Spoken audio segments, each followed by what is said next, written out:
Pengendara lain mengaku melihat sosok gelap menyeberang, memaksa mereka mengerem mendadak. Namun, sosok itu hilang seketika dan akhirnya terjadi tabrakan beruntun di belakangnya.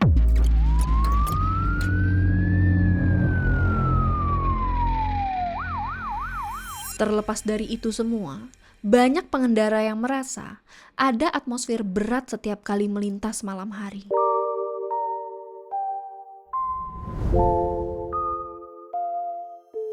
Apakah sosok-sosok itu benar-benar arwah yang marah karena makamnya digusur? Ataukah semua hanya bayangan ketakutan manusia yang mengenang masa lalu lokasi ini?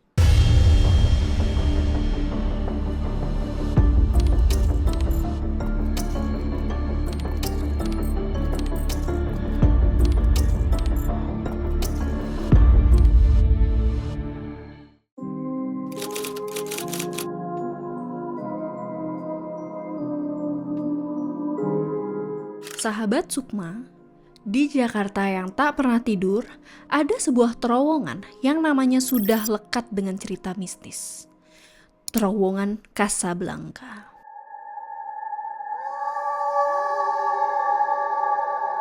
Tempat yang ramai dilalui, namun juga ramai disimpang siurkan oleh kisah-kisah menyeramkan. Dalam episode kali ini, kita akan membongkar tabir Sukma tentang terowongan Casablanca.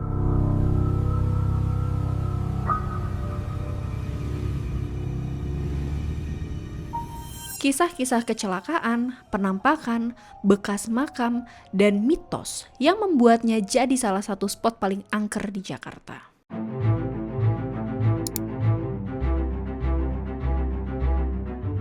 Terowongan Casablanca dibangun pada tahun 1987 untuk mengurangi kemacetan di kawasan Kuningan, Tebet. Dibuka resmi pada awal 1990-an, dan sejak itu jadi jalur vital bagi warga Jakarta.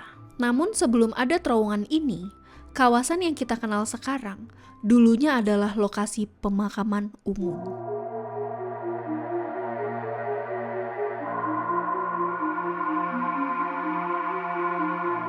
Kuburan-kuburan yang memenuhi lahan sekitar, sebagian dipindahkan, namun konon tidak semuanya dapat terangkat dengan layak. Warga yang lama tinggal di sekitar Casablanca masih mengingat bagaimana proses pembangunan itu menyisakan isu tentang nisan-nisan yang tertinggal atau tulang belulang yang tak pernah benar-benar dipindahkan. Inilah yang kemudian membuat banyak orang percaya bahwa arwah yang tidak tenang menjadi sumber gangguan di dalam terowongan.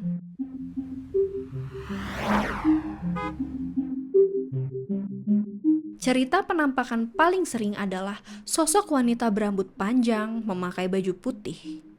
Seorang pengemudi ojek online mengaku ia melihat wanita itu berdiri di tepi masuk terowongan. Namun, saat mendekat, sosok itu hilang dan begitu ia menengok ke spion, wanita itu sudah duduk di jok belakang. Mesin motornya langsung mati di tengah terowongan dan hanya bisa hidup kembali setelah ia membaca doa. Cerita lain datang dari seorang sopir taksi. Ia mengaku pernah mengangkut penumpang wanita dari depan terowongan yang meminta diantar ke Menteng. Namun ketika sampai di tengah terowongan, penumpang itu hilang, menyisakan bau anyir dan udara dingin yang menggigil.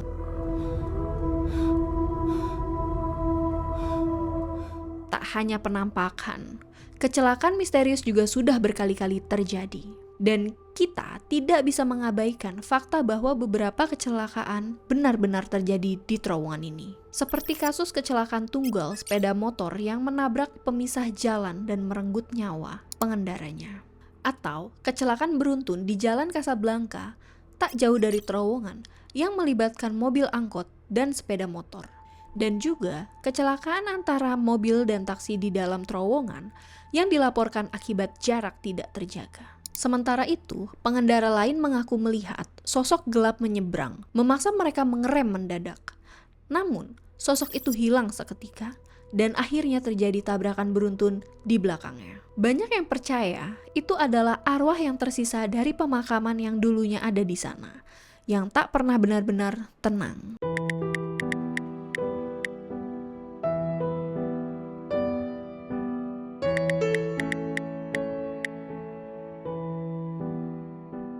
Kisah-kisah ini melahirkan mitos di kalangan pengendara.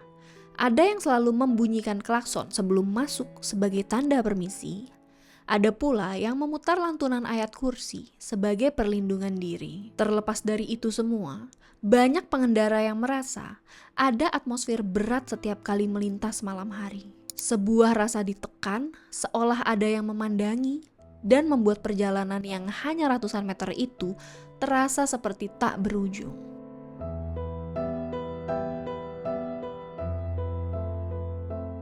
Sahabat Sukma, Terowongan Casablanca tak hanya jadi simbol modernitas, tapi juga simbol pertemuan dua dunia. Dunia yang kita hidupi dan dunia yang tak kasat mata yang tersisa dari masa lalu. Apakah sosok-sosok itu benar-benar arwah yang marah karena makamnya digusur? Ataukah semua hanya bayangan ketakutan manusia yang mengenang masa lalu lokasi ini? Satu hal yang pasti, hingga hari ini, Terowongan Casablanca tetap diberi predikat sebagai salah satu lokasi paling angker di Jakarta. Dan tak sedikit orang yang memilih untuk menghindari melintas seorang diri, terutama saat malam sudah larut. Ingatlah, kita hidup berbagi ruang. Tak hanya dengan sesama manusia, tapi juga dengan mereka yang tak lagi kasat mata.